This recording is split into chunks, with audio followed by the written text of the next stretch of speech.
Now, here's your hosts, the League Dad, Kevin, Mitchell, and Alistair. What's up, gamers, and welcome to another episode of the All In Podcast. I am the League Dad. I am back, and I have Kevin and Mitchell with me today. Unfortunately, this time around, it is Alistair that is not with us. But thanks for holding down the episode last week. It was awesome. I loved listening to it. But unfortunately, we are only 3 strong today, but that's okay. We will hold down the fort for our brother Alistair. But so glad to be here again and talk League with you guys, even though today's main topic, I think, will be a little bit of doom and gloom for NA. But before we go there, let's just see how you guys are doing. Besides that, how is life in general outside of League, and how are you guys doing? Yeah, life's going pretty good. I had some good dim sum with a friend this weekend, and Yeah.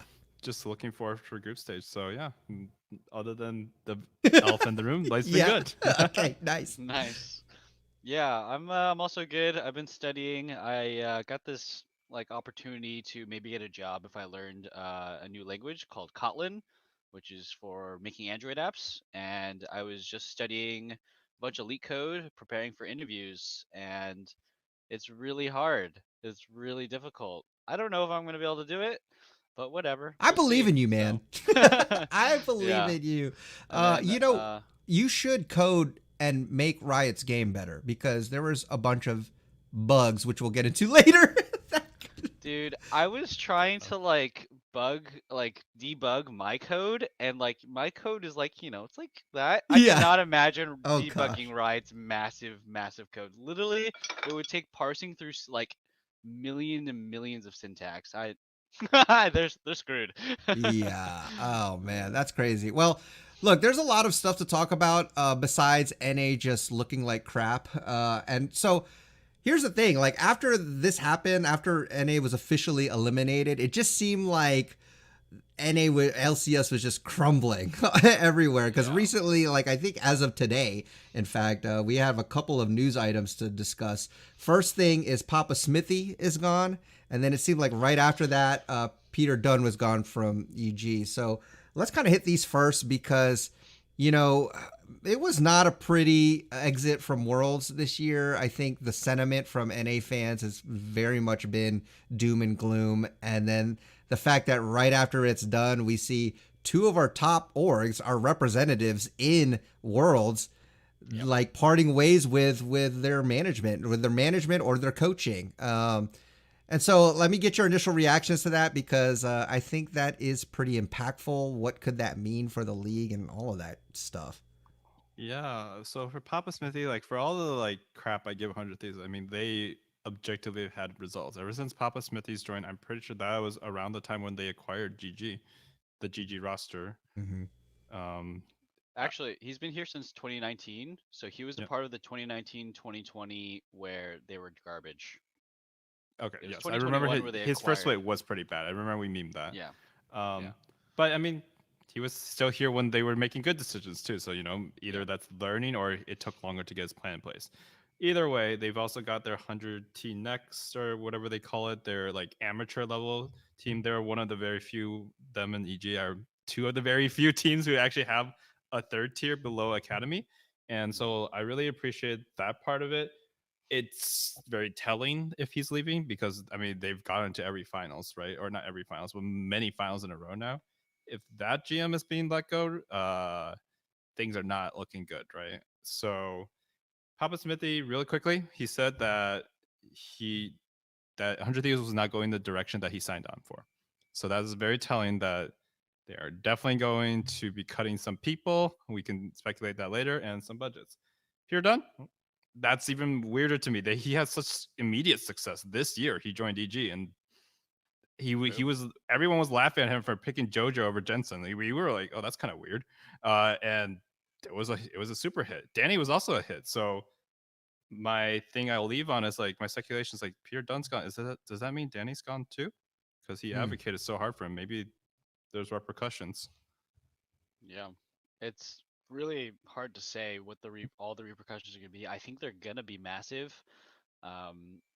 start with Papa Smithy though. Like this guy's been in the scene so long, so Yeah, he I has. really hope he continues to find success. Like his casting is a part of some of the most famous calls that have ever happened in League.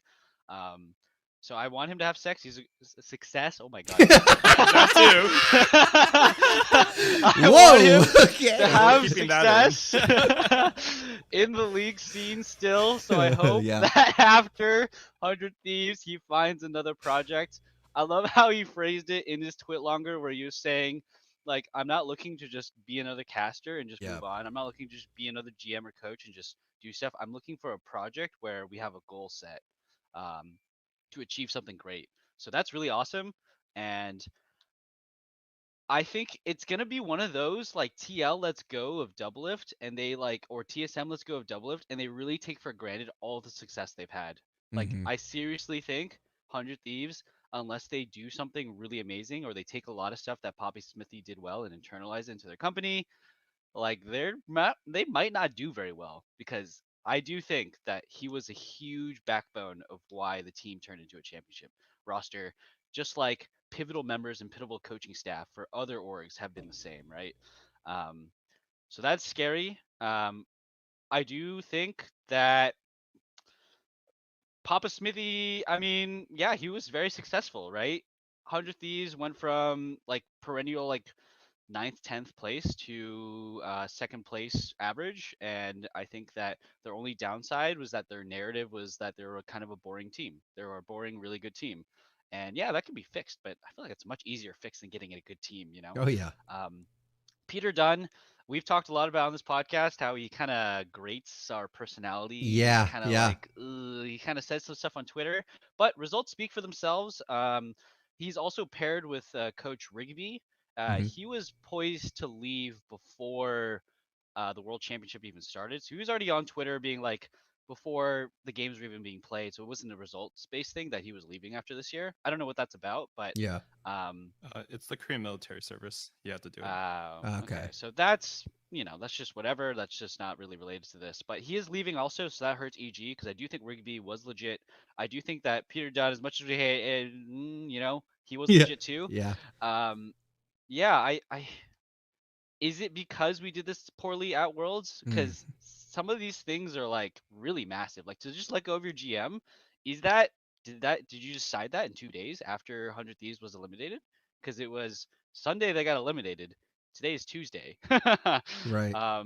So I wonder. Same with Peter Dunn, right? Yeah. So yeah, it's just why why are we doing That's this? Is it that's what I money? think. Yeah. That's what I think is the hardest part as a NA fan is that I first of all I don't think it was a like 2-day decision. I think this has been something that's been under the just or basically internal discussions, and they kind of knew it, but obviously they don't want to make that public or maybe even talk about it until Worlds is done, because they want their focus to just be Worlds.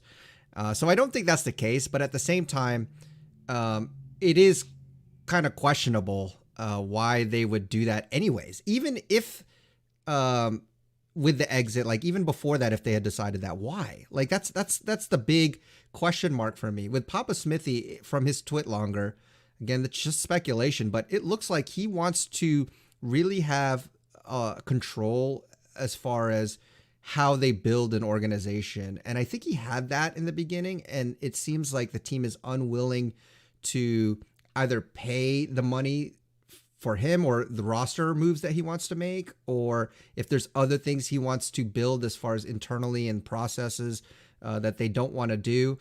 Because someone even asked him about casting, or he mentioned about casting, and he said if he casted, he loves it, but he wouldn't just want to be a caster. He would want to do something, have creative control to push the broadcasting forward. So it seems like to me, he's very much interested in staying in the scene, but he doesn't just want to have a job. He wants to build something. And I think that's where his passion is. And I hope he does, because he proved himself on 100 Thieves. And I think he can do that in other aspects. To me, it is very confusing why 100 Thieves would let such a commodity like Papa Smithy off. And that's a big one. And same with EG. My speculation with Peter Dunn is, yeah, the personality thing. You're right. Results do speak for themselves. But look, EG has done some questionable things because they were up until the very end, I think, of Summer Split, or maybe not the very end, but you could see the small like downfall, right? And then, Yeah. then there was a speculation. Well, is it the personalities that aren't gelling well? Is it inspired? We've seen his personality, and it doesn't look like it's always so tolerable, right? Like you can't have people like Danny stepping down and then all of a sudden like wonder what happened. Like, is it inspired or is it Peter Dunn or is it both? And so to me, is it a personality thing that has become so big that even the results don't matter anymore? Or, not even that. They did obviously look worse, in Worlds, but that's just what makes me wonder, like, what happened in EG, and it leads me more to believe that there were more personality issues or more team chemistry issues and that sort of thing. So, I mean, those are my thoughts for that. But again, it leaves us with these question marks. Yeah, and some quick speculation to add on to that. Like, I think with the lower viewership that NA was getting, right, and a topic we'll talk about later, which is the changing of our broadcast days. It could also be that they wanted to do this all along, and like this was like on a lot of teams' minds. Like these are just the top two headliners, right, that are putting the news out right after Worlds, but this might just be like a good opportunity for them to do it. They're like, yeah, we went 1-5. Like now we're justified. Before we would have got flamed into hell. Now we're just like, oh, that sucks. Everyone's budget cutting because we suck. But like to me, having worked in organizations before, it feels like it's usually not so cut and dry, right? They had to have some plans for it, Right. especially for roles this high up. Maybe they were like, oh, if you get 3-3 or you get two groups, then yeah, we'll keep you. But it's very likely that they were just like, this was already kind of planned, Mm-hmm. and like it just became way easier to just like, why would they announce it so quickly after they lost? Is I think so they could be associated with each other. That's my cynical view of it. Mm-hmm. Yeah. Maybe. I do think it's a couple things leading up to it, and maybe this was like the boiling point. It's like Mm-hmm. similar to G2 and Carlos, right? Where it's like probably a lot of things were leading Yeah. up to Yeah. it, but that was the final straw. Yeah. Um, this was the final straw probably for it. Yeah, but it's just like you like to think, right? Like, did what was said at the table? That's like what I want to know. I We'll never know, know. but I really want to know like what was being said at the table between like Nate Shot and all the other people with Papa Smithy. Was like, was what if Papa Smithy was like, hey, I want to stay here. I'll take a pay cut. I don't care. I get where the direction we're going. Like I'm just trying to make something. And maybe 100 Thieves wasn't even about that. Mm. Like I would hate that for this to be the answer. I doesn't sound like, I mean we don't know, but it doesn't sound like Papa Smithy was like, I need to be paid this much to keep going like this, right? Right. He's looking for like it like yeah, money is a big deal and a thing, but does seem like Papa Smithy's always been the type of person to look for legacy. And um man, it would have been great to if he just kept creating a legacy in 100 Thieves, but oh Yeah. well. Oh well. We are gonna go into a very new era. Yeah, there's so much to speculate too, because that could have gone so many ways. What if he was like pushing for the team to stay together, where he's like, look, we're Maybe, yeah. building something. We have to trust the process, right? And everybody's like, no, it's time to make a change, right? And but we Yeah. don't know. That's just speculation. I that could have no merit whatsoever. I think that's the biggest thing, is that we just don't know how those conversations went. But Kevin, you already alluded to this, and I think it's a good transition, is that as a fan and as doom and gloom as this whole World's season has been for NA, we have another bit of news with the LCS moving to weekdays, right?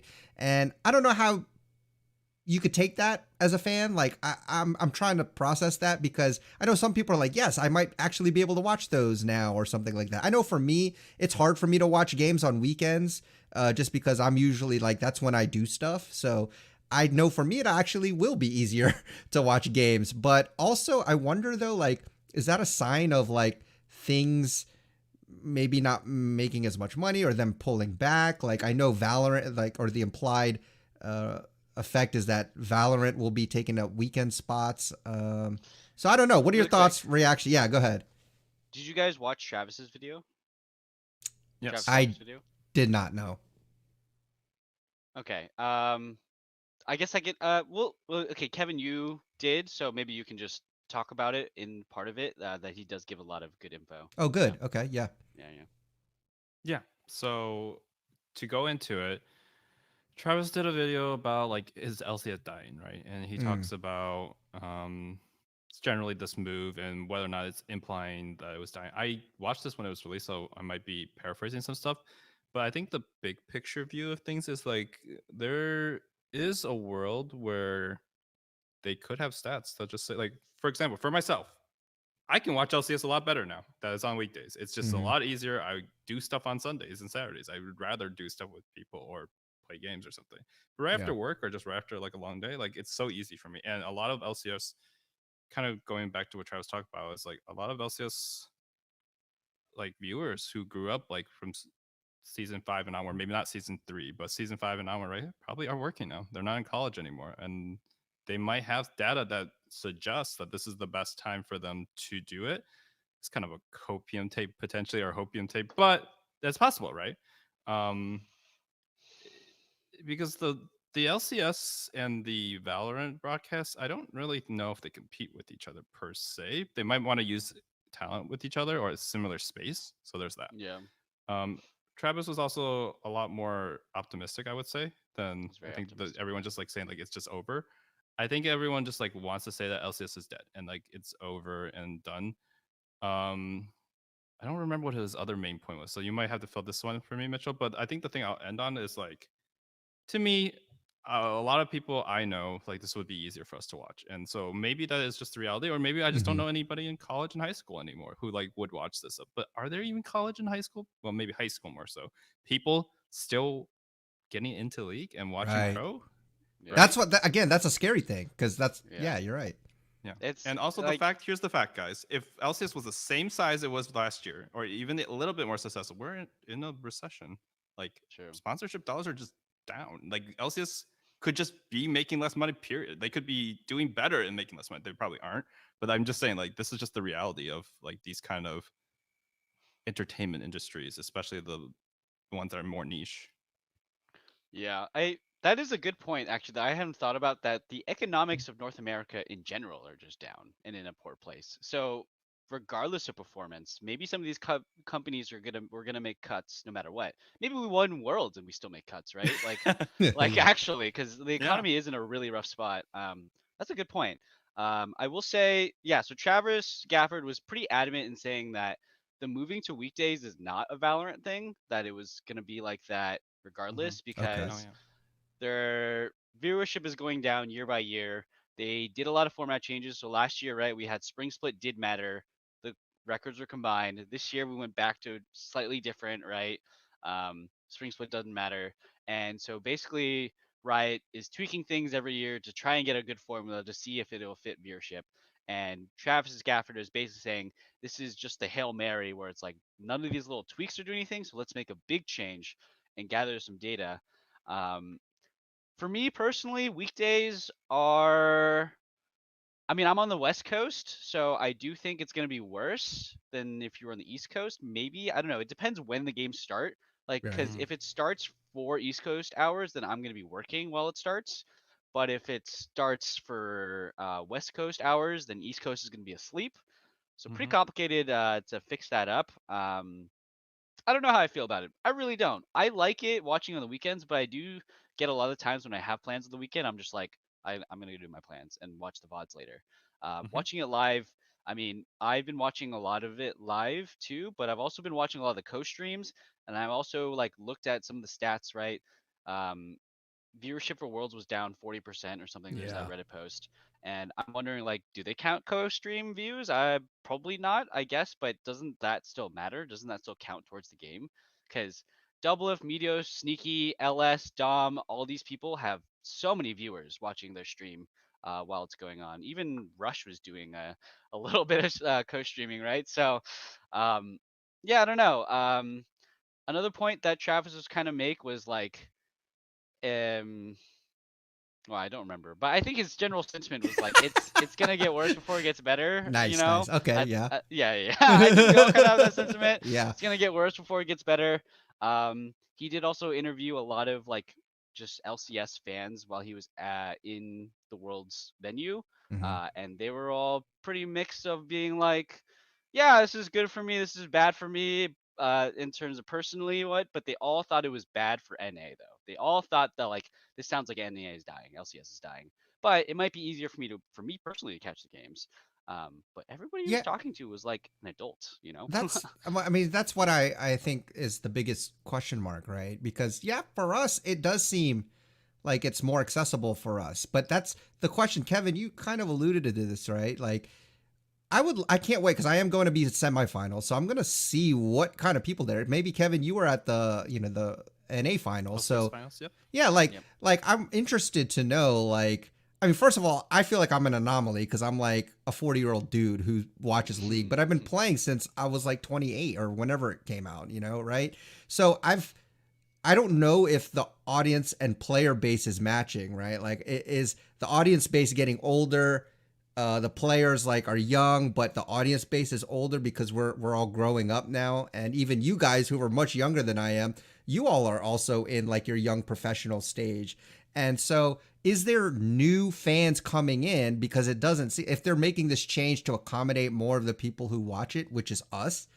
Then Yeah. it might mean that no new fans are coming in as far as like younger demographics, and that's what I'm wondering. And is that a concerning point? So I guess the overall question I want to ask you guys, and this was the elephant in the room: is NA dying? Is it doomed? Because you guys said it's going to get, they're alluding, it's going to get worse before it gets better. But what if it just gets worse and it doesn't get better? Like, this was a depressing Worlds, and I know we're in the moment of defeat, and so we say funny things and dumb things. Um, but I will just start off by saying that with all of the things happening at one time, it does seem that I wouldn't say doom, but it does definitely seem like we're on that downward slope. I know we'll still be watching it, we'll still be rooting for it, but as a Oh whole, yeah. it doesn't seem like it's getting any new traction or new injection of life, despite, we had the Arcane series, despite, the new skins and the new champions. Like, it just doesn't seem like there's any new thing to give this game a new spark. So that's my thoughts. What are your what are your thoughts on the doom and gloom situation? Yeah, with that layup you just gave me, I'm just gonna. Okay, so here's how I think about it. I think that currently, it's objectively speaking, NA's LCS or LCS is dying, but is not doomed. There's a difference. Hmm. Um, we've seen the reality, right? That we added champs queue, we added all these tools to make our players better, and the reality is a lot of these players just don't want to try harder, or they Hmm. can't, or their egos or whatever. They have not enough coaching to make them go do it. I don't know. There are a lot of people going to be cold. I think that instead of asking who's going to be removed from these teams, we should be asking who's going to be left on Yeah. any of these teams, especially the ones that are making cuts, right? So like instead of saying like is Corey leaving, it's like, are we gonna have anyone on the team for the original roster? Maybe just Whipple? Like what's gonna happen, right? Yeah. Um and I think that might be for the better. Like we're gonna have a crap year. The thing that will give us better viewership potentially though is that those rumors about all the minor regions being allowed to just come to NA for free, that if that is actually a thing and that wasn't just a rumor, that can't hurt our viewership as far as I can tell. Yeah. That might have something to do with the timing of this like changing to Mm. weekdays. I don't know why, but if that happens, then we're all going to be singing a different tune in a couple months. So that's kind of hopium, but I don't. I think that NA needs the kick in the butt. And the sponsorship money going down. They have to be smarter. They can't have a like. Remember, like 2 years ago when we had like 8 analysts or whatever, like 10 Yeah. analysts, and they Yeah. started cutting down for that. Like it, Yeah. it makes sense, right? We need to find the best, and we need to have like a hunger, not just like our teams, but also our broadcast teams. Like there needs to be a hunger to make the best content, and to not like keep copying regular sports. Like we don't need 25-minute analyst sections, please. Mhm. I beg. Just Yeah. put it all at the end. Just put the games back to back and like, bathroom break, whatever you need to set up. Innovate. Please stop doing what we've always been doing. To their credit, they've changed the format every year. It's just not enough, right? So Mhm. hopefully this is enough. Yeah, that is a good segue actually. I just remember what Travis's point was. One of the points was that like um sure the NA scene is dying, there's going to be less money being injected, The real worries though is that there's less money injected into the broadcast and like the effort put there, right? Mm. So are we going to have less broadcast talent? Are we going to have less segments? Are we going to have lower quality segments? What does the move to weekdays entail in terms of just how do we view the game? Hmm. Like it was pretty hype, right? Champs Q, that was probably wasn't cheap. That took a lot of time. Um, the three-way split view, right? That probably wasn't easy or simple. That probably took some time from Riot. So if you are working for Riot and then you do all these things and then you look at your numbers and you're like, oh, it got worse. Mm. Oh my Yeah. God, you know. So that is a big worry. Yeah, I wonder what's going to happen with the broadcast. Because that's how people watch it, right? And I do think, God, when's the last time I was able to, or any of you guys were able to actually just watch a full LCS day through and through, every segment, everything? Dude, Yeah. it's actually been years since I've done that. Like, I used to do that because it was super fun and entertaining. It Mm-hmm. was back before Jat went to a coach. I remember it was like, what, like 2017, 2018, 2019, that kind of time. I could actually watch most of the day and be pretty entertained. But these days, I really can't. I don't know what it is. It's the content. It's a mix of, I think also the player base has gotten a lot smarter too, right? A lot of the casting is repeating and regurgitating the same basic fundamentals of League. And then you have Cadril over there in LEC kicking ass, like Yeah. literally telling you some of the greatest info that you could hear. It's like literally co-stream levels of quality analytics on the cast. We need that, right? I think we need like a former pro player who actually played a lot and is really good at the game, and Yeah. then still is like grandmaster in solo queue and talks to all the pro players and stuff. Um, I think we need that, and it's probably a big reason why LEC is doing well. Um, yeah, man, weekdays. Is NA doomed?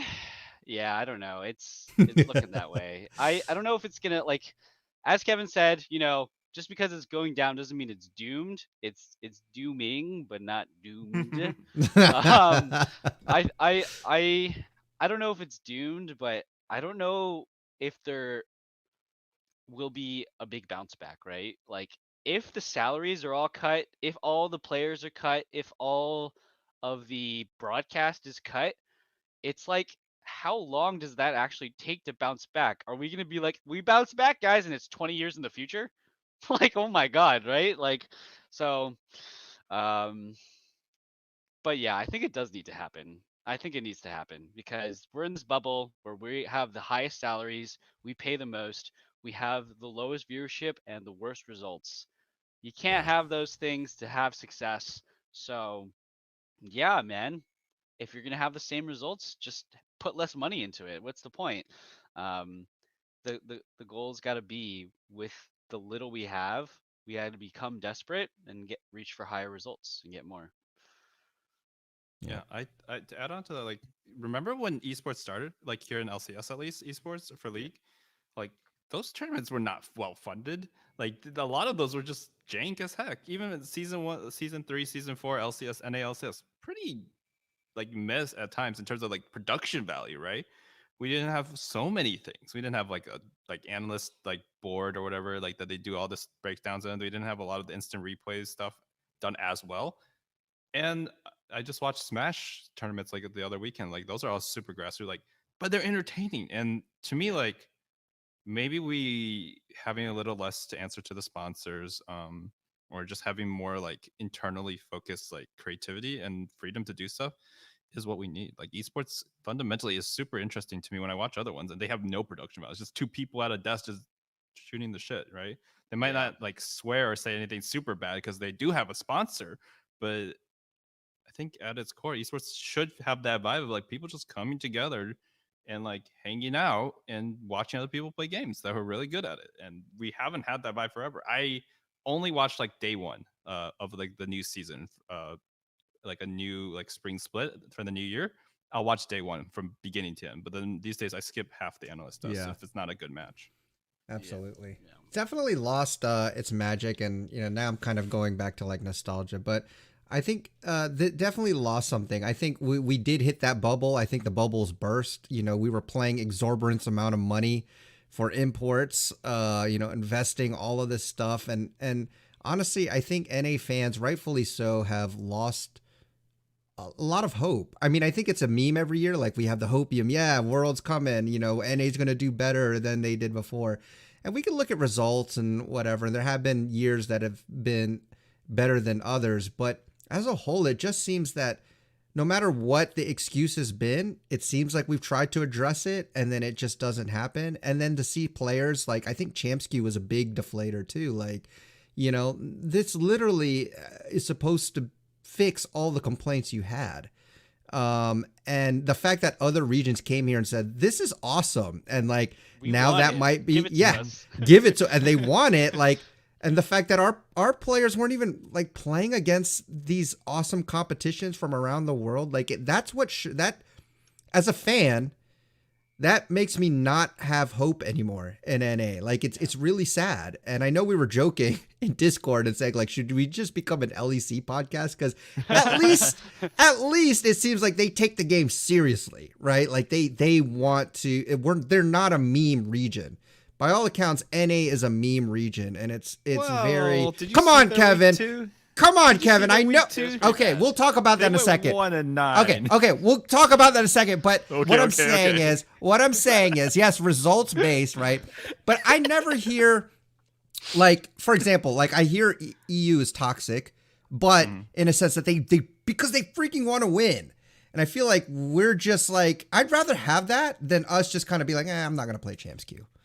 Like, also don't hurt my feelings. Like that is just frustrating to me. So I'm gonna leave it at that. And I know we could keep talking about this, but we should move on to recap some of the groups, knockouts, and then go into quarterfinals. So I'll leave it at that. It's just I think we all agree that there is something that needs to happen, and it needs to happen fast. But let's talk a little bit about this past weekend. The results are in. Do we have to? Oh my god! I mean, we have been. Let's talk about it. Well, we've been pooping on NA already. Let's just get that out of the way. They're done. It's all expected. At least we won. Like each team won one game, and we did beat EU, so like that felt good a little bit, right? But other than that, I'll let you guys just kind of give your overall thoughts, just on the results and us as a whole. Yeah. So the headline for me was like, Rogue was lucky that there wasn't an NA team in their group week 2. That's all I'm saying. Like, man, we were terrified in game 1 of week 2, specifically against EU teams. All right, let's like just talk about it. We went 3-6. It was a lot better than the previous week, right, where we went 0-9. I'm mad about it. We should have lost every game. I think EU actually collapsed. Did we play better? Yeah, actually, let's start from group. C9 picked Ornn once. This is super armchair Reddit analysis, but they picked Ornn once and they giga stomped the enemy team. They played toward bot lane. And then the next game, when they still had a very minuscule chance of getting into a tiebreaker, right, if they won the next 2 games, and like all the cards line up, they pick Aatrox and they lose and they get stomped. And I'm just like, I hate this. I hate it. I burn it all down. They ruined my 018 dream and then they ruined their chances. So that's Group A. Group B was insane. I thought it was an incredible group. I thought that there were JDG versus Danwon Kia were some of the most, like 2 out of 3 of those games were some of the most entertaining games. Oh yeah. Barring the next group that I've just seen all tournament. JDG does not give a fuck. They're like, they don't know what gold deficits are. They're just like, we're always ahead or we're going to be ahead. And it is absolutely absurd. I watched that Aphelios with like 8-10 kills or whatever, like double, triple the gold of the enemy AD carry, just get giga stomped by like 369's Giga Chat Aatrox. Like, I was like wondering why was Aatrox getting so much prio for so long? Because whenever NA picks us, like, it's okay, right? We'll get smashed by like Korean Fiora, Chinese Fiora, right? The meme. And then I watched 369, like, this is the most busted character in the whole goddamn game. Like, Maokai, that was last week's busted character. This week, it's Aatrox. So, Group B, crazy. Group C, besides the bug game, I thought the top esports Gamegate was super hilarious and super exciting. We can talk about the bug if we want later. DRX still showed up, and Rogue had a really bad second week. They just kept losing, and it was really sad. They barely got out, guys. Like, they won because this game is buggy. They got introduced because this game's buggy, and that's really sad because I had a little hopium. I was like, oh, maybe at least Rogue can go like 5-1, maybe 6-0. Yeah, and they went 4-3. And then the last group, honestly, I don't know what to make of it. I think Genji looked insane, but then RNG also looked like they were literally dying in real time as I was watching In their cams. cameras. So Yeah, IRL. they were like super COVID. Like sometimes you get COVID and you're like asymptomatic, right? I was watching them like, oh my God, they are dying. Yeah. But they did still stop NA. So honestly, that was so Oh, man. that was that not sorry, they didn't stop. It was kind of close, right? And then they stopped CFO. But Yeah. honestly, the groups were fun. I'm glad that they're over, and NA did do better than EU. We beat EU week 2. Yeah.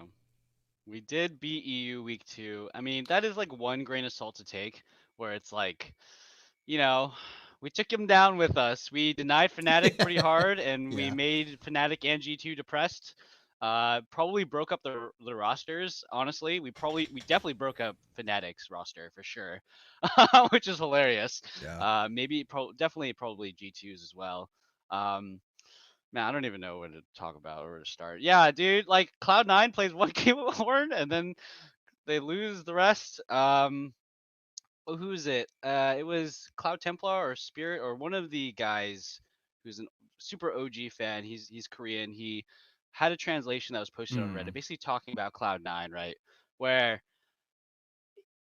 it's like there's this theory where it's like if you play the fighter, the carry to carry, and you see Fudge down 20 CS, it would be 40 or 50 if he was a tank, right? And then if you're playing fighter into tank, right, where he played Fiora into Or and he's up 5 CS, but the skill gap makes it, it's just like that's why it's so close. Right? Yeah, Normally, yeah. if it's like Korean Fiora versus Korean Ornn, the Korean Fiora or the Chinese Fiora is 20 CS up. So it's like there's that ideology that I can kind of get, right? But then it's like you got to look at it holistically as like a game where it's like all of your lanes are down in CS. So what does it matter if your one melee fighter in top lane is even or is slightly more even in CS? Because you're not winning through lane. NA has never won against Asian teams through lane. So that philosophy never really like stuck with me. I just could not buy it. I was like, all right, you played Fiora game 1. That's fine. You lost. You know what? You've been scrimming and getting crapped on. You don't really know what is good to play. Yeah. Anything you play is bad. I get it. Game 2, okay, maybe you thought you could change a couple things, really try to edit it, and then you come into game 2 and you're like, okay, let's try it one more time. I know it didn't work, but this is what we practice. Okay, it doesn't work. No, yeah. Time to go bot lane, guys. Time to like just help Berserker out, your best carry. Because I remember in week 1, their T1 game, Berserker's popping off in team fights, but because he has no gold, he's 1 item Tristana versus a 3 item Kaisa. It's like this guy's playing mechanically so great, but he's got nothing. He's got no resources. And then you go into week 2, right? And yeah, I think it's pretty hilarious that they paid a full team fight scaling comp, beat Fnatic, and decided that let's not even try it against the Asian teams. Let's just try to go back to what we were doing before. And it's like, yeah, this doesn't already work. You haven't actually tried on stage the late game scaling, right? Because one thing that I will say when we do get to a more positive note and we're talking about T1 and JDG and all these great teams and what happens in the quarterfinals and stuff, T1 does have a pretty shady mid and late game. And I guarantee you that if C9 were able to get into a mid-game, late-game team fighting situation with a better team fighting comp, and they're only down maybe 5K, 4K, 3K golds, that they could win some fights and maybe turn the game, maybe flip a Baron, right? But they never even tried it. They didn't give themselves a chance. They just got completely crapped on. It was like, what, 17-2 versus EDG? So I think that their philosophy was full of crap. Honestly, I just think like there was ego, but there was also just a lot of doomer. You heard the interviews from Jensen and from Fudge. They're both saying too much of a skill gap, nothing we can do. I hate that mentality. It's true. It's guaranteed 100% It's true. Yeah, They're it's fact. true. I hate that Yes. they said it though. I really do. So But what that can pissed me they off. so okay, so I totally get what you're saying. And they kind of talked about this on JLXP too. Like, I know people were pooping on Fudge, picking Fiora and all of this stuff, but again, like you just said it, and even with whoever made that translation or with that translation, like, yeah, if he just plays weak side tank, right? They will take advantage of that, the Asian teams, and they will totally destroy that. And then you really are useless, right? Or maybe you could try to hold your own with some kind of carry or bruiser top and kind of play the meta, and which is what he tried to do. And unfortunately, like you said, like he just mentioned, it's a skill gap. Like they are just better at every facet, because if we play a Fiora into their tank or whatever, they're going to hold their own, and then that tank will be useful. And so I don't know, like I understand like where the problem is, but it's like, how does NA actually fix that? And I do think the patch also kind of hurt C9 a lot because of the engage supports, like not really being able. Sven obviously, this was his weakness. Like this is where we were wondering. So bad. It looks so bad. And so you talk about, let's let Berserker carry, but like, like Sven can't handle the supports on the other teams. And so I guess what I'm saying is, so go ahead. I'll let you speak on that, because like, I just basically like, what do you do? Okay, so there's a thing that's like in card games. Like I've played a lot of Hearthstone. It's called playing to your outs, right? So you're in a situation where you're totally boned. There's no way out except you have to hope that you get lucky, right? So you put yourself in the position that you can take advantage of getting lucky. Yeah, it's doomed. The skill gap is freaking massive, but you play to your outs. What is your out, right? If you know that if you play Fiora into a tank or Fiora into Aatrox and it's doomed because you're only going to get a minimal CS advantage, or you're not going to get advantage at all and you're going to get outplayed later on. Like when you play a tank though, CC does not scale with items. If you play a tank and you have Ornn, or if you have Maokai or some other tank top lane, CC does not change throughout the game based on how much levels or gold or whatever you have, right? So I do think that there's a like fundamental thing with, if you're gonna be outplayed and there is a skill gap, right? You should bank more heavily on reducing the variables that create a skill gap. So gold and stuff is a big deal in experience, right? Like in influencing how well Aatrox and Fiora do. But the CC of a tank does not change, and I do think that that's how you play for your out. You play for team fights, and you play not to beat them 1v1, which is what it felt like C9 was trying to do every single game, outlane them, and go for like, I don't know, YOLO plays. Like actually play, just send Ornn or Maokai from top and just run bot and gank them. Like if you're getting out lane, just like don't stay in lane, man. Like, oh my god, like I don't know. Cause you do get to situations too where it's like the enemy Fiora top, right? Even though you're getting crapped on in lane, he rotates a drag. He's actually not very useful for quite a while. Even if that Fiora does have a Divine Sunder super early into the game, and you have a tank who's only sitting on bombies or something like a ridiculous item gap like that, that tank is still probably going to be more useful in the team fight. So I do think like they really just didn't play to their outs. They could have played a weak side top laner who loses their entire turret. He's down 50 CS. He's getting flamed, but you know what? He hits a 4-man knockup at Dragon. Maybe they get it. That would have been more interesting to see. I would have loved to have something like that. Maybe you play Sejuani top, I don't know. So that's like, I guess my take on it is like the fundamental just aspect of a tank, of a weak side top laner. They have CC and they can make things happen in other ways, because it's doomed. So play to your outs. Don't just roll over. Yeah. Go ahead, Kevin. I think that Fudge and Jet are full of shit. I think that they're absolutely full of shit. Yeah. Fudge that's the worst, absolute worst shit take I've ever heard. That there was just a hand stiff. Like this attitude is terrible. Yeah, there's a hand stiff, but do you want to look at history? All right, let's go back to 2020. What did Liquid have on their roster? They were Impact, Broxa, Jensen, Tactical, Core JJ. They took a game out Suning, who went to World Finals, and took a game out Donwan. There was a hand stiff in almost everywhere, okay? Hongfen is definitely better than Tactical. Sora might not be better than Core JJ, but everywhere else, they were just worse than the other team, or like at least like not better, right? They couldn't gap them. What did they do? They played to their outs. They just played how they did. Broxa was not good, guys. His whole year was a disaster, and they went 3-3. I'm not asking you to stomp your opponents, okay? Even this year, C9 got giga gap by Fnatic. Fnatic just looked better week 1, right? In every lane. And they won game 1. So how can you look at me in the face and say, they were just better hands, we can't win? Albus, Nox, Luna, were they better than their goddamn other people in their roster? No, but they still won and got out groups. yeah, like there was Rocks Tigers. They only literally Rocks Tigers in the game. Dude, the CLG went who he's like playing his one trick Aurelion Soul destroyed Rocks Tigers. Okay, like that's so shit. Actually, last year C9 got out of groups. The same fucking or got out of groups against FPX with Doinby, world champion, on that roster. Tien, like a lot of god tier players, they were not better. Sure, they went 2-4, but they won the tiebreakers and got out. They played to Yep. their outs. What are you talking about? That they were better hands? Okay, Just let me such let shit. me let me just pose this question then, and then we'll move on because I think this is a good discussion. But if NA had played, traditional kind of scaling like weak side top, but good tank or CC or whatever, which I think 100 Thieves tried a little bit. Like they did Seraphine and, tried to kind of play to that style. And we still got Giga Stomp by all these hard smashing early game teams. Like because Asian teams didn't matter. It just seemed like every time I looked, like by even 10 minutes, they already had a 3 or 4K gold lead. Like they just know how to take that lead and smash it down your face. Yep. Like, do you think we would be pooping on them on the other direction, saying like, why are they playing scaling and why we need to take early fights? Yeah.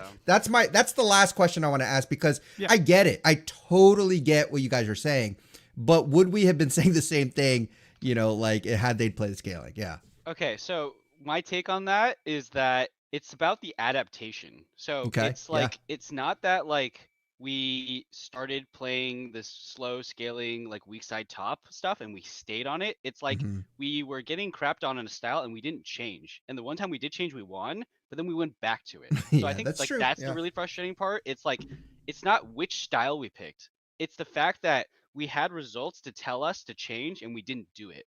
And yeah, it's all results bias, right? It's best of one, right? So even if C9 lost 5 games in a row playing carry tops, it's like you could still go into it and you play 100 games and maybe they look a lot better, but we only saw 5, right? So I get that idea as well, where it's like maybe changing the variables is not great because this is what they practice, but it is really annoying when they stop Fnatic after playing Ornn and top and really focusing bot. Like it's just so frustrating to see. Like at least try one goddamn game.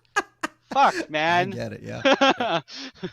Mitchell's absolutely right. Like they played 3 in a row. I was fine with game 1. Actually, I was like, yeah, this is good. We played it in Try NA. it Like people who didn't watch LCS didn't know, but Fudge did well on Fiora in playoffs. Yeah. We commented on it. I was fine with that. He got even against Wonder, who's not like a god top laner these days. Okay, whatever. Try it one more time. I'm still okay with that. Third time, that's absolutely unacceptable. That is the dumbest shit I've ever seen. And I would have said the same thing. If they tried 3 games of default, like tank, AFK, farm bot, and we just can't, like Jinx doesn't work or whatever doesn't work, Zeri isn't meta, right? Then we would be mad. But they just didn't adapt. The one time they did adapt, they won, and then they switched back to what didn't work, and it looked awful again.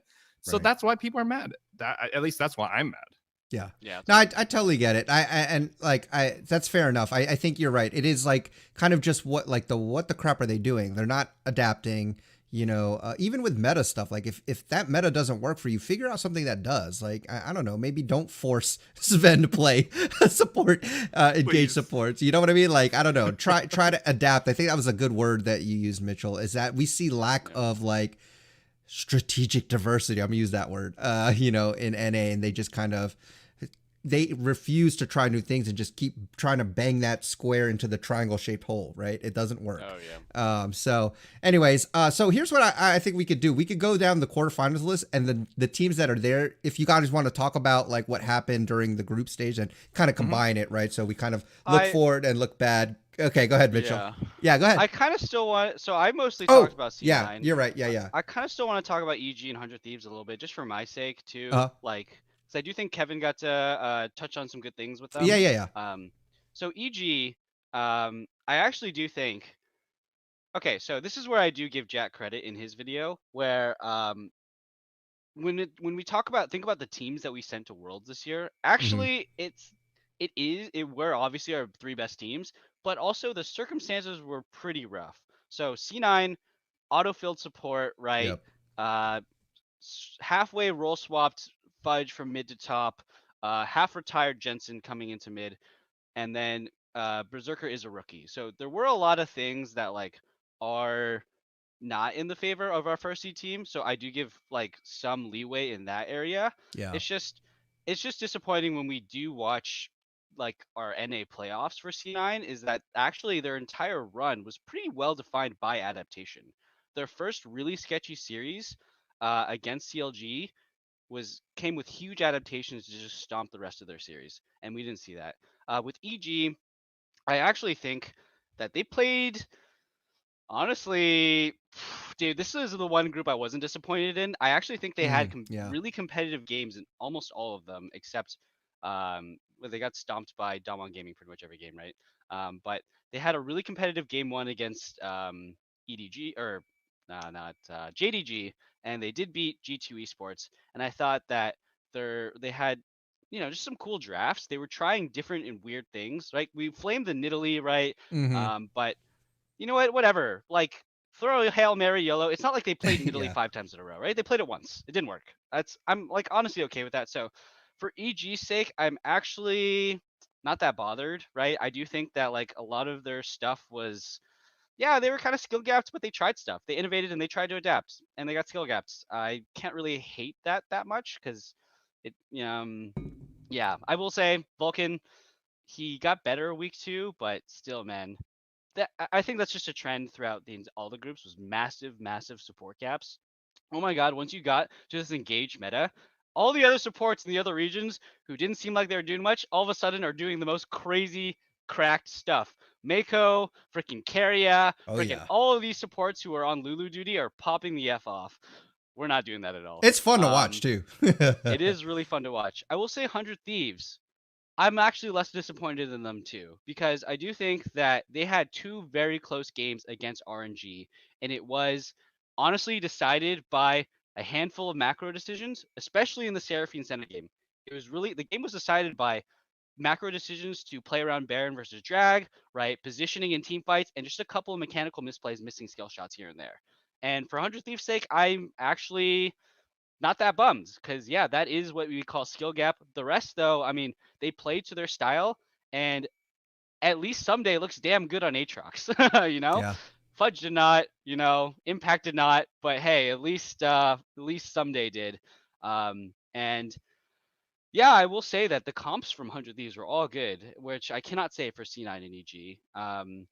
So it was bad. It was rough, but God, like the effort that I felt like EG and 100 Thieves were able to show off versus C9, that was the most disappointing thing when it was our first seed and it was like C9, our international team, with all these players that have done it so many times. So that's my final thing. I wanted to give a little bit of happiness to EG and 100 Thieves that their drafts and their play were actually, it seemed like they were trying. Yeah. I'm glad you brought that up too, because I think me and Kevin were both nodding because I feel like we kind of have that same sentiment too. Like they did show some stuff, even though the records don't show it. Like I wasn't as disappointed with it. I think we harped on C9 a lot because you're right. They're number one. They did show a lot of adaptation, and there's high expectations, and I think we were expecting to see some crazy things from them, and we did see crazy, just not crazy good things. Just, Yeah. So all right, so let's look at these brackets for quarterfinals, and then like I said, like when we mentioned the teams, talk about like anything that you saw from them in the group stage as well. So first bracket we got Rogue versus JDG, and then RNG versus T1. So let's start there. Let's go with Rogue JDG, and of course with Rogue, I have to bring up the fact that we've alluded to. If it had not been for that bug in the TES GAM game, like, would Rogue even be here? And I feel bad. Okay, I feel bad for TES because, yeah, they shouldn't have been in that position in the first place. They should have won it handily. So I don't feel bad, but I do feel bad that a bug kind of decided, like, the outcome. So, again, their fault for being in that position in the first place, but unfortunately not their fault that they also could have been out. So yeah, I'll leave it at that and let you guys talk. So Rogue JDG, if you want to talk about the bug too. Yeah, so here's the thing. Like Rogue, yeah, they had a garbage second week. They went 1-3. They barely like did anything, and they kind of just got giga stomped by top in the match that didn't matter. But here's the other thing is like they might have just played crap that they weren't gonna play because it didn't matter, right? They're gonna in groups, they're getting out of groups, and they know that first seed and second seed does not matter. You are screwed either way. They're Yeah. like all the picks that they could have rolled into, like they could have gone against like Gen G, JDG, or T1, right, as second seed. But it's not much better than first seed. So it's like damned if you do, damned if you don't, save your strats. So it is possible that if Top had won that game, Rogue would have looked less shit, right? Because they actually had to try. Um, but then again, all the interviews did say they did sound kind of dejected, and they're like, "Wow, this kind of sucks." Yeah. So this is me just saying, like, maybe subconsciously you just try less, right? Like NA they don't actively think we're gonna be good now when they're eliminated. No, they're just like, I guess we're out, and then they start playing like themselves, and they can win one or two games. JDG looked incredible. Their first match against Damwon, they like showed incredible team fighting. Like all of the second week, they're the only team in Modern League in a while that I'm just like, they're down 4K. I'm like, I don't know how they're gonna come back here, but they're gonna come back. That Aphelios was up so much money. That whole enemy team was up so much money. And like, it's not even just a question of just 369. Actually, Yagao was the unsung hero of that game. His Silas was doing incredible damage and sustain and just being a nuisance, even though they were behind the whole time. Their target selection's insane. They make Vi look like a real character when I still don't like her in most drafts, but a couple teams make it work. So I think JDG is going to win. I think it's going to be a 3-1 because JDG always gives up a lead. And so, like, yeah, one of those times you're going to lose. But there's a huge gap. JDG is maybe the best team or second best team, depending on what you value. Yeah. That's all. I definitely think it's very JDG favored. Rogue did not have a lot of options going into quarterfinals. First or second seed, nope, doesn't matter, because then, if you're first seed and you're looking at your second seeds, it's freaking Danwon Gaming, it's freaking EDG, Or no, not DRX. RNG. Like, these are not easy teams by any means. It doesn't really matter what you pick. And honestly, when you get to this stage and you do get to the highest level, all these Asian teams are just looking at matchups, right? It's not about the seeding. It's not about even like, anything but how do their players and their champion pools really match up with ours, right? Because like, I think the skill gap is like also just super minimal between these top teams. But then you do look at JDG versus Rogue. Yeah, there's a massive skill gap gonna be seen here. I will say for LEC teams in general, it is so funny. I think they revolutionized the world meta. I think that bringing in the Lucian Nami with Aerie, and then putting it in like skirmishy, but also team fight scaling comps was like actually the thing, and every single team just stole it and did it better than them.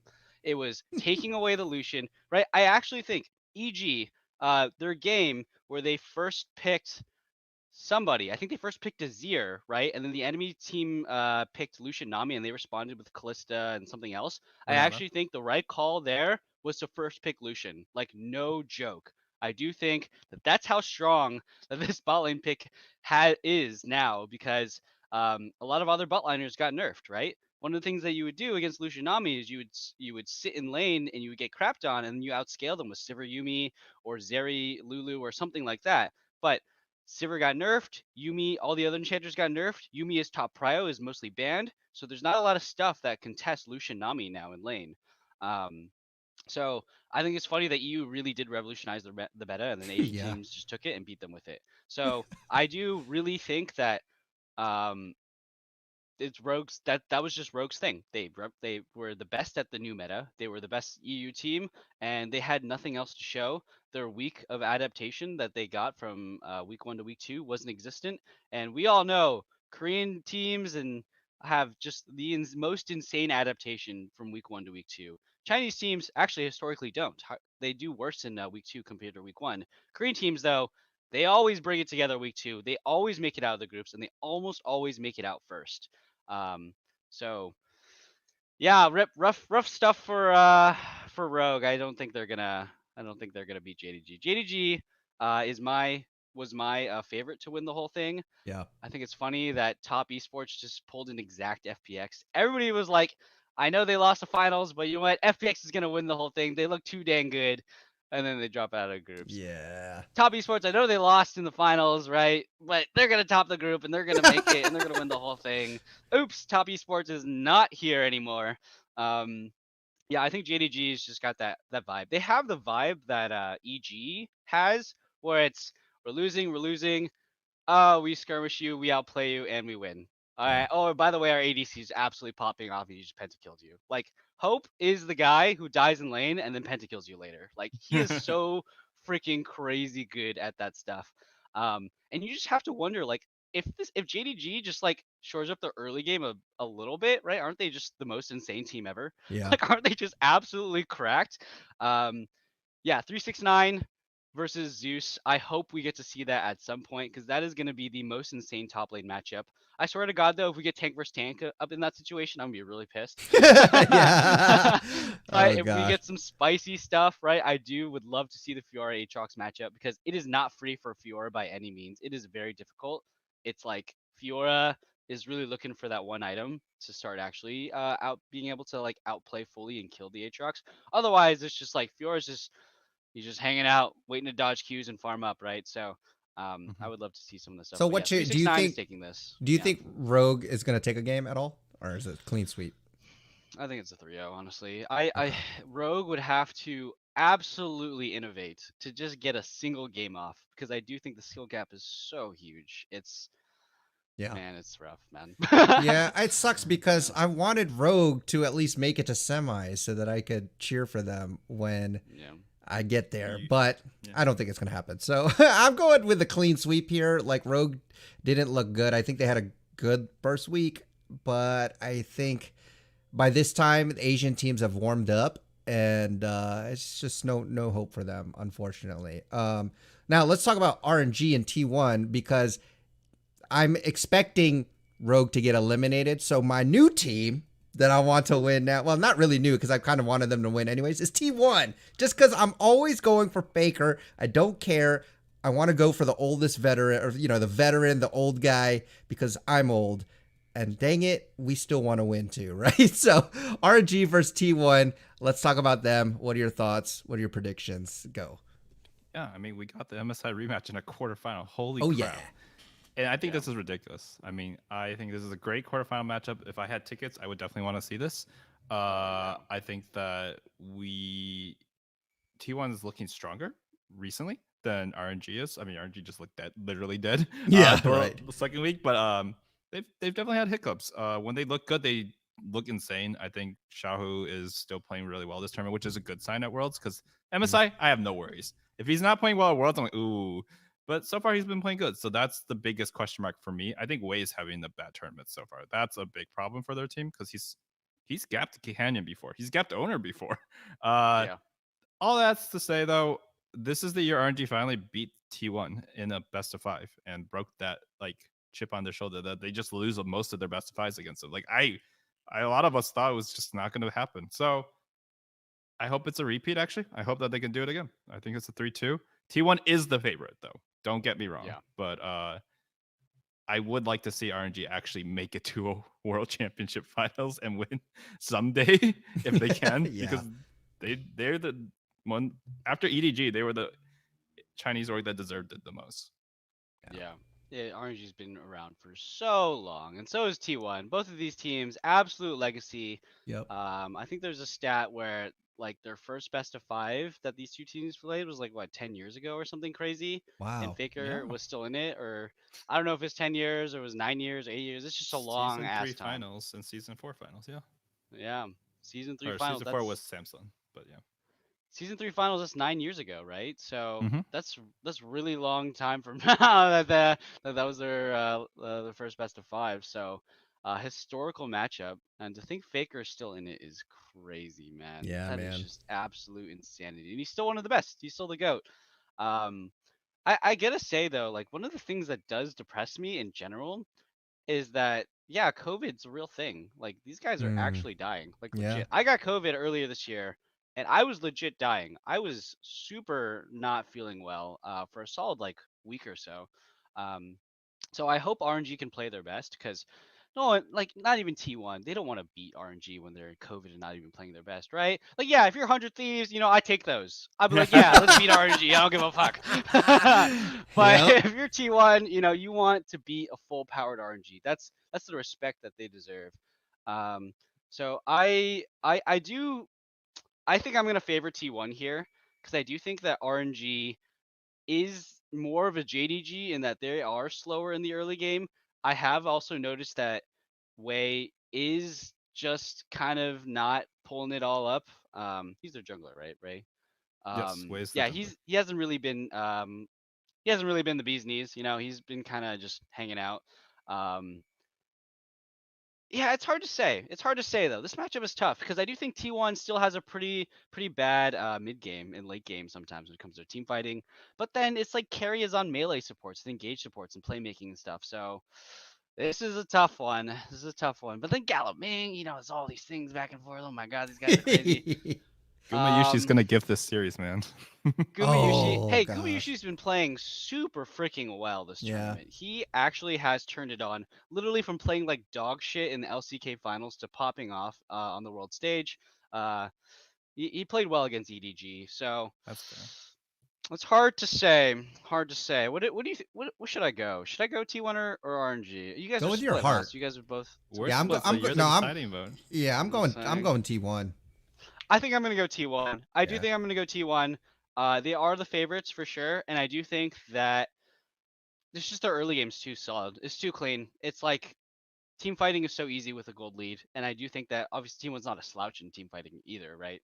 And I do think that like, yeah, I don't know. Owner is gonna gap way. I think that's gonna happen. I do think Zeus is gonna dumpster breathe too. I think that's gonna happen as well. I do. It's just gonna be mid and bot that's gonna be probably favored for RNG. So I'm gonna go with T1. I'm gonna go 3-2. Yeah. Yeah. That's what I'm doing.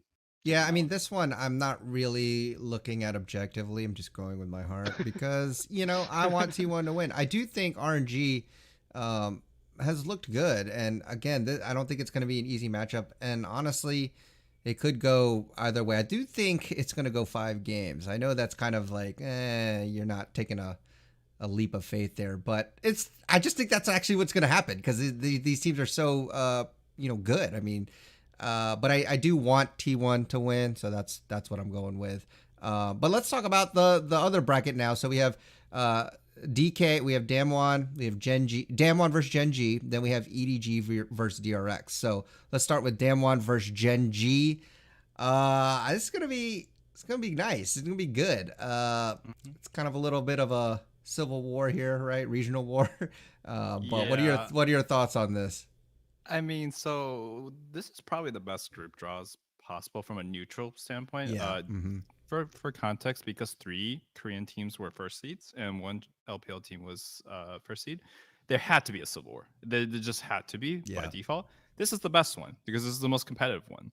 Every year, as of late, it was always just like Don1 versus DRX or just like Mm-hmm. some giga stomp, like HLE versus T1, and you're just like, oh god, please, like, shut your eyes, avert your gaze, right? This Yeah. is a good one. For context, the only other team that has a good record against Gen G domestically is actually DRX. They've apparently Oh just won wow. both of their series against in their round robin against DRX against Gen G. But in lieu of that, like, they're on the same side of the bracket, so that's good. Danwon is a creative team that is looking a lot better than they did look domestically. I think that this meta is probably just a better one for them. Mm-hmm. They can play more aggressively. Um, Honestly, I just feel like other than Naguri, their jungle mid is playing like their top side. I guess outside of Naguri, it would just be jungle mid. It's playing better than they were playing domestically. Do I think they're gonna win? I have them voted for the win because I think Genji looked really bad in week 1. Week 2, they got better, but was that because RNG was dying, or was it because they were actually better? I don't know. Yeah. So to me, I'm betting on Donwon being the ones who've actually done it at Worlds multiple times. Well, honestly, all facts tell me that Chovy is playing really well. Like, this is not like last year's Chovy or the year before that's Chovy. He's playing really well. They should deserve to win, but will they show up? I don't think so. So I think 3-2 for Donwon. Oh wow. Okay. Yeah, it's Yeah, probably a I've rare take, actually but no, yeah, it probably is a rare take because Genji was being so hyped up all year long, Mm-hmm. and the roster is crazy. Um, but yeah, I actually do also favor Danwon Gaming because I think the meta does favor them a lot, mostly because so much focus is taken away from bot lane, right? The power level of bot lane decreases, and Danwon Gaming just gets better because honestly, this team since its inception has always been a top side focused team, right? Their bot lane when they won, Ghost Barrel, right? They were weak side bot lane all the time. yeah. Um, so I do think that yeah, Canyon, Showmaker, Naguri, like they're gonna be the strong side top side, and I mean, Doran is just it. I'm just gotta say, man, Doran is just not it for me. I can't with Doran, dude. Sometimes he tilts me just watching him play. Peanut also is like Peanut's got that energy where it's just like sometimes he makes a good play and you're like, did he just luck into that? Sometimes I feel like he just lucked into that good play. Like I really get that vibe so much from Peanut. Because he gets a lot of good stuff done, but I'm just like, yo, it looks like you just did that on accident. But all right, works. um, yeah, I don't know. Also, Ruler Barrel is Genji's current bot lane, right? Or Ruler Lehens, sorry, Ruler Lehens. Mm-mm. I don't know. They don't seem to be as like Giga Chad as they were in LCK. Like they were actually just like turbo stomping everybody just by themselves. It didn't feel like that energy at all. It definitely felt like they were slower in lane and slower to get stuff done. But then they eventually did. Obviously, they had that really good game against RNG, where it was a complete dumpster. Um, but Damwon Gaming though, okay, Noguri, yes, he has been running it down, but oh my god, like he made like Sejuani top finally feel like, oh yeah, this is why you pick it. Oh Mm. wait, this champ Yeah. is broken. Yep. Oh, that's what you're supposed to do. He dumpstered Broken Blade in the 1v1, and so Sejuani into Fiora, which is a terrible matchup for Sejuani. And I'm pretty sure G2 Yanko's also ganked top, and then freaking Broken Blade failed the top dive by not insta flashing after killing Niguri. Like literally, Broken Blade lives there if he just insta flashes after killing Sejuani there. That was very frustrating to watch. Um, yeah, I think Damon's gonna take it. I think their top side's better. I think the meta suits them better. I I don't know, man. I can't believe in Chovy at Worlds. I mean, I know he is looking better this year. He's just a choker at Worlds though. He does so well in LCK. He's so insane in solo queue. He's so insane everywhere. Yeah, but I don't know. I'm going Okay. Dan 1-3-2. Well, I think I'm going to take the opposite stand then. Oh, really? Yeah. No, I'm going. Yeah. I'm going Gen G. I just feel like I do feel like Chovy's playing really well. I actually think Peanut's also playing really well. For whatever reason, if the eye test, but their stats look really good. I also think, I love a redemption story. I want Chovy to actually, finally shake off the nerves and finish through. Right? They've been hyped. I think they've looked really good. Not to say that Damwon hasn't looked good too. So I think this is going to be a great match, but my gut is telling me I think Gen G pulls this off. I'm also a little bit rooting for them. I still want T1 to win the whole thing, but whatever. For this one, I am just going to put my my bet on Gen G. So yeah, that's pretty much it. What record? I mean, I have to say 3-2. Like, it's hard because you said it, Mitchell. There's very like the talent level among these teams minus Rogue probably like it's very little. So I'm probably gonna say 3-2 for almost all the other matchups. So I do think it's gonna be 3-2 Gen G. So I think it's a fair way to go because like in all the years recently it has been 3-2 between the Asian teams. MSI was like that. Worlds last year was like that. EDG went 3-2 all the way up to their championship, right? And then I'm pretty sure the MSI before that we had a 3-2 finals again with RNG also against Damon Gaming. So yeah, I think 3-2 is the way to go. I will say also final point for Damon Gaming is that they did spar against who I think is going to be the best team. So I mean, Demo Gaming actually got to play against JDG, and I think that Gen G had to play against RNG with COVID, and it's just Demo Gaming got better practice in the stage games. So that's a good point. JDG is the best team; they're gonna win. Very good point. Kevin, I guess maybe before we go to EDG DRX, unless one of these teams is your one to win it all the way. I feel like me and Mitchell have kind of been saying who our teams are for all the way. I'm going T1. Seems like Mitchell said JDG. I don't know if I've heard yours yet, or maybe you haven't. I just don't remember. Yeah. What's yours? Yeah. So just full transparency, I picked top, and they just because top had some of the best early games in all of LPL. Okay, right? yeah. So I was like, oh, they're just gonna stomp their group, especially the group they were in. Yeah. In lieu of that, I would put JDG. I think that they just have that magic. They have that look of a team you're like, oh my God, what actually beats this in 5 games? Like you could beat them once, maybe twice, but when it comes down to LPL's won 8 out of 9 best of 5s finals in a row or something like that, like something absurd. God, that's insane, right? Yeah. Oh my god. So I think JDG will wins it all. I want Royal to win, but I think JDG will win. Okay. Gotcha. All right. All right. Let's go to EDG and DRX then. Go ahead. Yeah. What are your thoughts on this?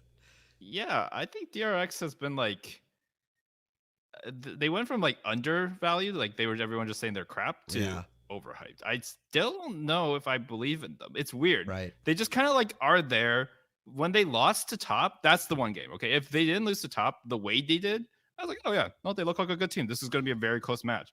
No, they got gapped. Like I was like, Yeah. oh, this is why they were saying DRX was bad because like I don't watch as much LCK, right? So I just kept Yeah. hearing DRX is terrible. They won't beat KT, Live Sandbox, whatever. They won't get to Worlds, and they get to Worlds and they keep winning. I'm like, all right, sure. And then the final game, right when I'm about to believe them, they just get Giga Smurfed on. I was like, what happened, guys?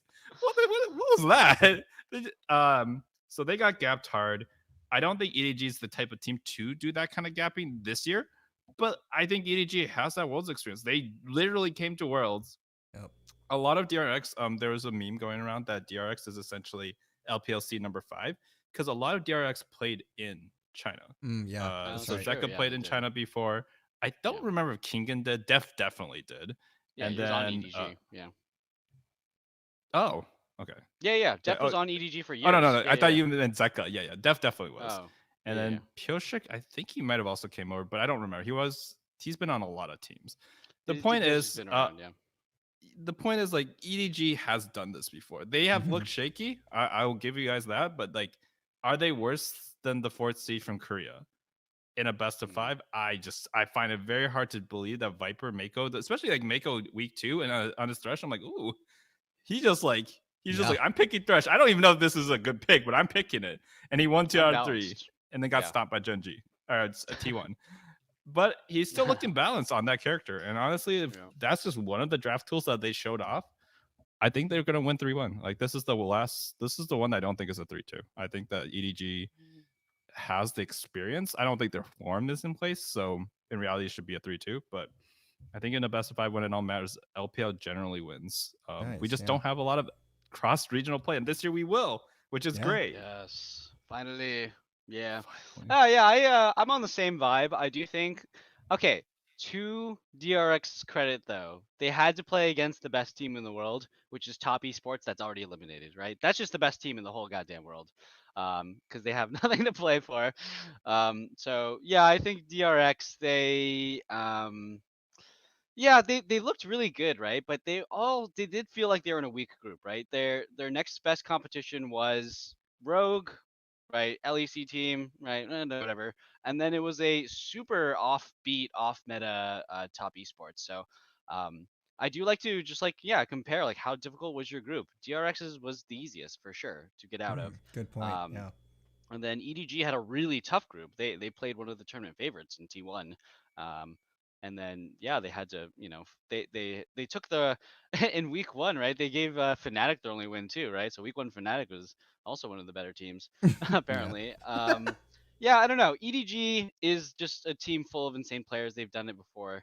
And yeah, I with Pioshik is looking pretty darn good though. It is his meta, right? Graves meta is just all about Pioshik. I also think that the fact that the pool is very like you have to ban all these things that Zeka can always get Zir, Silas, or Akali. Those are the things that are nice. If like Zeka does get targeted and he can't play those 3 champions somehow, then DRX is getting something else that's really, really insane and broken, right? So we'll see how that goes. It might be one of those things that I actually do think it's gonna be 3-2. I do think that it's gonna be EDG is gonna win, but it could be one of those things where it's just that blue side wins every game. So DRX gets a side selection at the beginning. They start on blue, enemy Mm. team, maybe they have to ban too much stuff, and then every time DRX is on blue side, Zeka gets either Azir, Silas, or Akali, they win, right? But then their red side, they actually can't get Azir, Silas, and Akali every time. Or maybe they can. I actually, it's hard to say what you can give and not give in draft, but it could be one of those games where it's just very, very draft side dependent. Because yeah, DRX, I honestly think like if they get Zeka on one of those champions, he's just been one of the best mid laners in the whole tournament. I Yeah, also for think sure. that yeah, like if you can get Pioshik on Graves or one of his champions that he's comfortable, he just looks really damn good. It's just when they're not on those things, it doesn't look as good. I will say shout outs. Oh man, I've been talking so much. I'm sorry, but No, shout you're outs good. to DRX for doing the Ash Heimer bot lane. Oh my Oh, god, Yeah. that is absolute AIDS. What is that?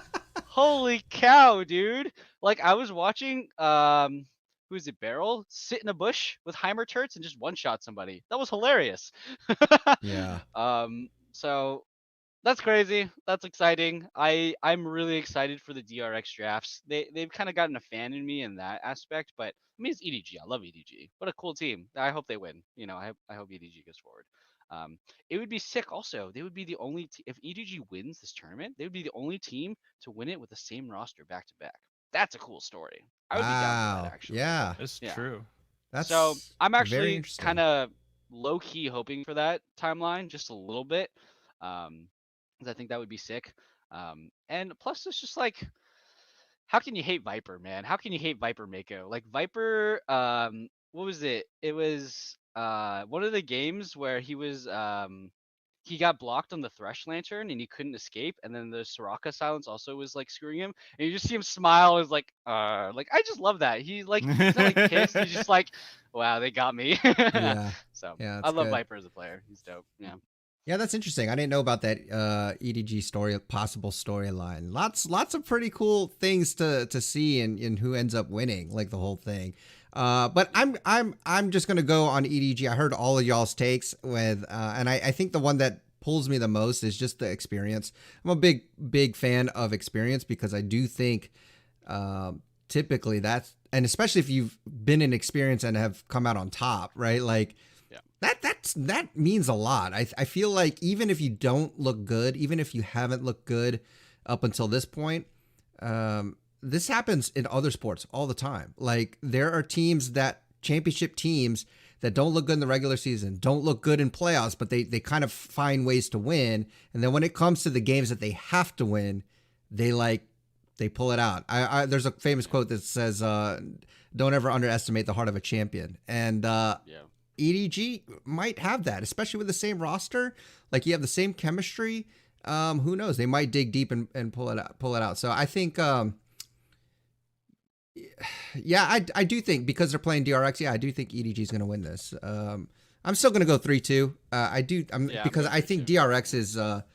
They have looked good and they are surprising. So maybe they had the easier group, but they look. Hey, look, they still had to win those games. So that's all I'll say about that. So those are all our predictions. But last thing I wanted to kind of talk about is like, do you guys want to mention anything about what we've been seeing still with the meta? And obviously a lot of Aatrox, Sejuani, Maokai. Do you think any of that is going to change?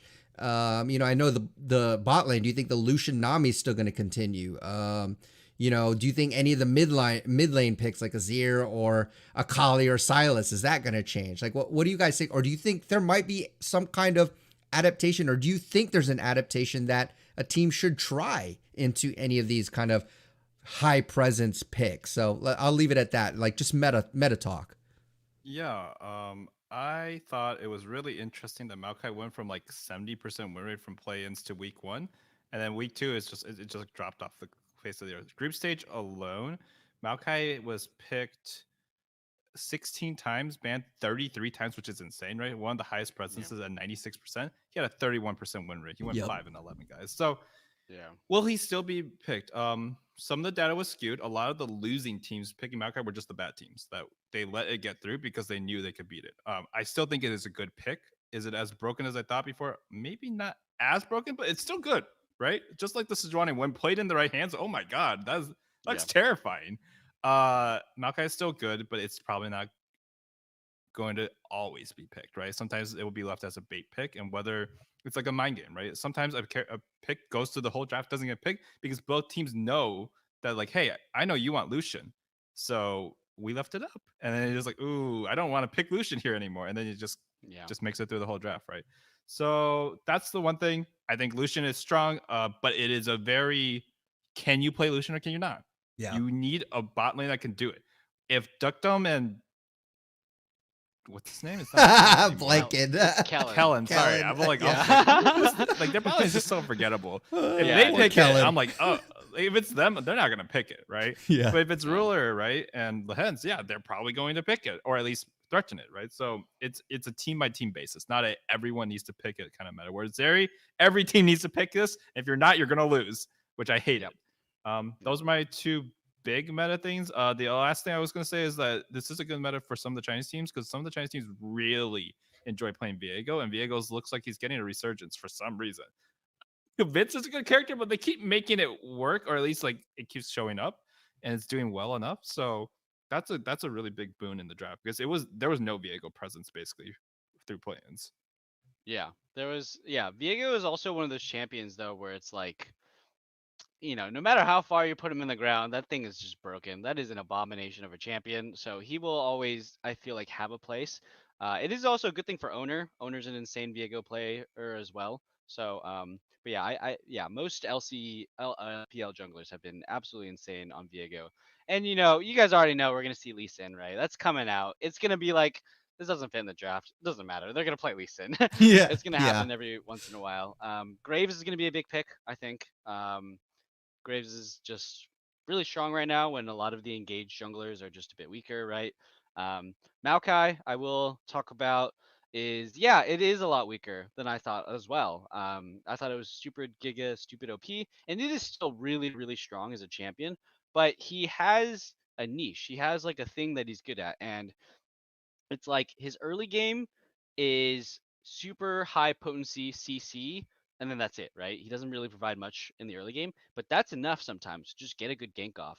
And what you are seeing with a lot of Maokais that lose in like competitive matchups. So yeah, when a Maokai is on a bad team and it just loses, not much to talk about, right? But we did see Maokai's lose when it was on like when it was between two competitive teams.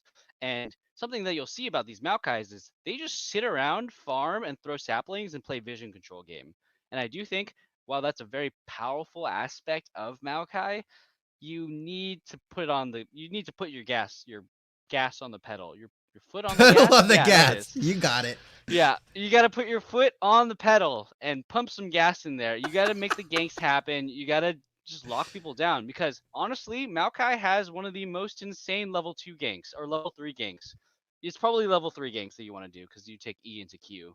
But yeah, he's got really insane ganks and we never see it, right? We saw Malran go absolutely crazy on J4. We should have seen the same things with Maokai.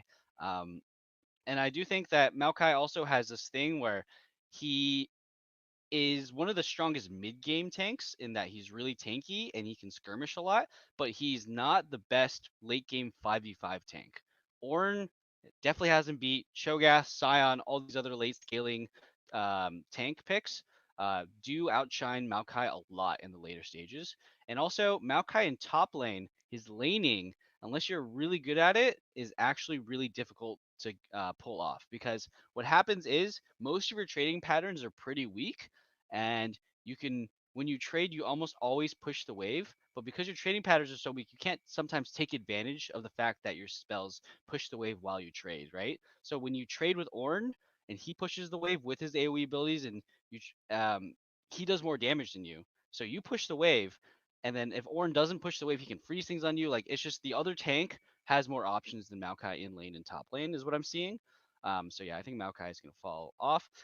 Hecarim weirdly fell off. I You're actually think right. he's going to make a comeback. I actually think Hecarim is going to come back and do better because he fell off a little too much. Um, and Hecarim is still broken. Hecarim is still very strong. Maybe not as strong as what was thought as in play-ins when he was banned all the time, but yeah, Hecarim is quite good. I will also say that I don't know if any teams are going to, but I think teams 100% should. Can you guys guess it? It's Seraphine. I do think that Seraphine Mm. is still legit busted OP, and that 100 Thieves kind of showed that, even if you play it terribly, it almost beats RNG. Because, yeah, oh my god, their Seraphine Senna combo was played so awfully, but it was so broken that they could have played it. I really think if an LP team or LCK team puts a little bit of time into playing Senna Seraphine or just Seraphine in general, that thing's busted. That beats Lucian Nami lanes. Seraphine can solo that lane by herself at some point. She just clears the wave and out trades you. So yeah, those are some fun stuff in the meta. Yeah. Yeah. I think The thing we talked about that too, because Seraphine was kind of the pick for NA right this year, and I think Yep. one thing, I think both of you had mentioned it before, is that like, would Asian teams, because they weren't really playing it, and it's like, would they play it? And I don't know if they will, just because of the style being so fast, so skirmishy. Like, they don't seem to like to play that type of scale into monsters late game, and maybe it's the meta, and maybe it's like the reason why Lee Sin will still be picked. Like these, their style is just not that way. Like, not saying they Yeah. can't play it, but I don't know if they will. And I do agree with you that I think it's super strong. But with just how things have been going, I think that might be one of those curveball picks, like where they're just like, okay, we need a win. Let's throw this curveball in, because it doesn't take much practice. They probably have could make it a pocket pick. So I Yep. would like to see that. I was just kind of looking at who has the most bans, because it pretty much tells me who people don't want to play. So obviously Yumi is first, and every time she has gotten through, she's won every game. Second is Aatrox. Yeah. Yeah. Ugh. Second is Aatrox, which is not surprising. But third is Caitlyn. So Yep. I know, and Caitlyn, I think Alistair mentioned this. Maybe I'll get your thoughts too. Like, to me, Caitlyn hasn't looked like that big of a threat. I know she's really good with Lux. I don't know if she's good with anyone else, but if Lucian, because then it's like, Lucian has been seeing a lot of presence, and if he continues to pop off, he has like a 70% win rate at this point. Like, if people start to ban Lucian, do you also ban Caitlyn? So Caitlyn might come through. But what are your thoughts if she actually comes through? Do you think she's actually a good champ? I know the lane prio. I know they might get early dragons and all of that stuff. But honestly, like, I don't know. Like, I just feel like she's meh. She's okay. Like, she has her strengths, yeah, but I don't think those strengths are good enough to play against like these Aatroxes and these Sejuanis and stuff that'll just jump on you. When Yeah. I like went through my memory, I also thought like, yeah, Caitlyn was less impactful than I thought, right? But then I realized all the times she lost, it was Comp from Rogue, Flacker from G2, and Shun from Flying Oysters. So God like, dang it! It's those teams. and all the wins were Ruler and two Def games were the wins, right? So I was like, Yeah. oh, maybe she was just like let Mm. through because they're like, oh, we can beat these teams. Don one destroyed Flacket on a Comp lost to top esports week 2 top esports after they were eliminated. Like, Yeah. I think the pick is good. I think for the same reasons Callista's so good, I think that this pick is used in the same ways. Like, instead of putting a bunch of spears into objective, you put a bunch of traps and you get a lot of spacing that way, right? In a lot of the soft power ways, she just controls a lot of space. I don't think she's I don't know why she's banned as much as she is, because I don't think she's always usable, and there's just like some jungle plus bot lane combinations that can just stomp her, in my mind at least. And so far, I'm not convinced that it should be as banned as much as it has been, Yeah. but it's probably a scrim monster just like Callista is. Like, you get ahead and just every 80k is like, please, for the love of God, ban this shit. I'm under towered, down Yeah, 30 CS and 4 plates. Sure, she has a weak mid game, but like, tell that to her 2-item lead on me or 1-item lead on me, right? So Yeah. I think she's very similar to Callista. I think she's better than Callista as a personal character, but she doesn't have Callista's ult, so they have two Yeah. different obvious strengths. Mhm. Yeah. I actually. Yeah. It's true. The Caitlyn, the early prio is insane, and I think is a lot of like scrim bias where a lot of the teams are just like, just get me out of this freaking lane. I don't want to play this Yeah, stupid right. shit. It's not But fun. yeah, it's not fun. But yeah, I actually the point that League Dad made though, right? And this is what Alistair also talked about is like, Caitlyn's not a tank buster or not a death dance killer, Hmm. right? He's she really struggles at taking down beefy targets until she's well into the late game. Like, we're talking 3-4 items. Yep. And then so yeah, when it comes to that, I do think Caitlyn is actually heavily overrated, and I do think. Oh, I don't know if this will happen. I actually don't think it'll happen, but I think it should happen is that Caitlyn should fall out of meta because of the existence of Ashe and Heimerdinger bot lane. Because I think the Ashe Heimerdinger bot lane will just make Caitlyn Lux's life miserable. Heimerdinger will struggle a bit against the Kate Lux, but Ashe will do so well against those two champions, and the Heimerdinger is there just to defend Ashe from getting dove and getting fought at. And I think that that combination is crazy. Ashe is really good in lane as well. She also suffers from the same problem as Caitlyn, though, is that she just doesn't do damage in the later stages of the game. Hmm. Yeah. Especially if you go with the Halo Blades build, you do negative damage later on. But yeah, I mean, if you pick Ash Heimer and you counter the Kate Lux strategy, and you first pick Caitlyn or something, and then the enemy team gets to answer with other stuff and pick Ash Heimerdinger later, that seems like a pretty good draft for the Mm, enemy team. yeah. So the Kate bans, it's like, I mean, are you first picking Kate? Are you second rotation in Kate? Like, where are you picking it, right? And then Right. what are you picking else instead? So I'm not a fan of the Kate as much in this meta. Yeah, Yeah. I think Ash Heimerdinger solved that one, I'd love to honestly. see more of that lane actually. That's pretty cool. Yeah, But it's funny. It's just yeah, I know hilarious. that. Its own Yeah, it's thing. funny. Yeah, that's all I want to see it. Okay. Any final thoughts? I think that was all that was on the docket. But do you guys have any final thoughts moving into the quarterfinals? Do we think that Top Esports 10 should be the winner of the Dade Award this year? Or do you think that week 2, after Ooh. it didn't matter, is enough to excuse it? Because he did play pretty well in their last 2 wins, right? Like they just played well. He played quite Yeah. well. One of the Yeah. things that came to mind is one time they put the Heimer turret down in bush, the bot bush, and he skirted it around the Heimer turret because he just knew the Heimer turret can't see the whole lane. And I was like, how the hell do you know that? Like, Wow. apparently they're probably scrimming it a lot, but I'm like, oh, that's very smart, and they actually got a gank off as a result. Wow. So if the second week counts, even when they're eliminated, then I don't think he gets the award. But otherwise, I do think he gets the award because he's a World Finals MVP. He's the LPL first team jungler, and he was the Finals MVP. Or no, he was not. They didn't win, so there's no way he was. He didn't But win. he was He at didn't least he was follow first it, team. He was but first team. he's very So, hyped. He was considered yes. very, very good. He was Mhm. also considered very, very good when he was on FPX literally last year. Yep. Yes. So yeah, Tien. Yeah, I'll get. I mean, it's actually, I don't know who gets the Dottie Award, who deserves it more. Honestly, it's hard to say. Maybe Knight. Knight played pretty whatever. Jackie Love. I don't know. It's anybody on top I thought esports. Knight played pretty well, actually, all things I thought considered. his Ari in the Gam game was so terrible. I thought it was really bad. That dude was whiffing hard in Ari. Yeah. In Okay, the that's Gam fair. game. But his first Aria game was Giga Smurf. Yeah, yeah, it's true. So He played overall. I would say Knight has just been underwhelming as a player in general when considering the hype he gets in LPL. yeah. So that one is a close one for me. But I mean, Tien, he's actually won it all, and he was actually insane in LPL. And he did look terrible. And Mhm. he did the same thing last year on FPX. So I'm Yeah. down to give it. I'm down to give Yeah, it I'm to down. Tien. I think I'm down too. Yeah, Give I it think to Yeah, at him. least 2 years in a tentatively, row. unless Chovy just like Yeah. completely gets Oh, Giga gosh. Giga Yeah. Gap, right? Because it's at the end of Worlds, right? So I'm just Yeah, saying yeah. right Yeah, now, who yeah. is it, right? And it's by de Yeah. facto should be 10, right? So that's what I was Yeah. thinking as well. True.